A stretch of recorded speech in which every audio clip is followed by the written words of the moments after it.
আমি কৃতজ্ঞতা জানাচ্ছি বাংলাদেশ জাতীয়তাবাদী ছাত্রদল কেন্দ্রীয় সংসদকে, যারা সম্পূর্ণ গণতান্ত্রিক প্রক্রিয়ায় আজকে এই ডাকসু 2025-এর পূর্ণ প্যানেল ঘোষণা করেছে। তাদেরকে আমি শ্রদ্ধার সাথে স্মরণ করছি। আপনারা জানেন যে ডাকসুতে 28টি পদের পরিবর্তে 400 অধিক যোগ্য প্রার্থী কিন্তু আমাদের বাংলাদেশ জাতীয়তাবাদী ছাত্রদলের ছিল, যারা গত 17 বছর নিজের ক্যারিয়ারকে বিসর্জন দিয়ে রাষ্ট্রের প্রশ্নে আপোষহীন হয়ে গেছে। আমি আমার সেই সকল বড় ভাই, ছোট ভাই, সহযোদ্ধা সকলকে কৃতজ্ঞতা জানাচ্ছি।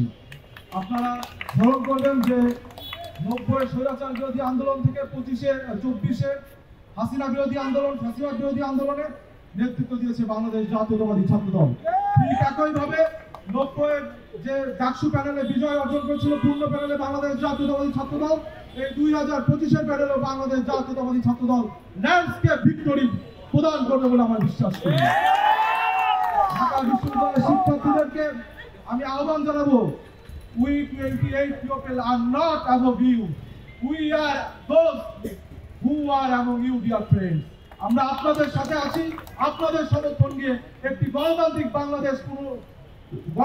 বাংলাদেশ উপহার দেব এবং ঢাকা বিশ্ববিদ্যালয়ের সার্বিক পরিস্থিতি উন্নতির জন্য শিক্ষার্থীরা তাদের 5টি মৌলিক অধিকার যেন এই শিক্ষা জীবনে স্বাচ্ছন্দ্য উপভোগ করতে পারে সেটি নিশ্চিত করব।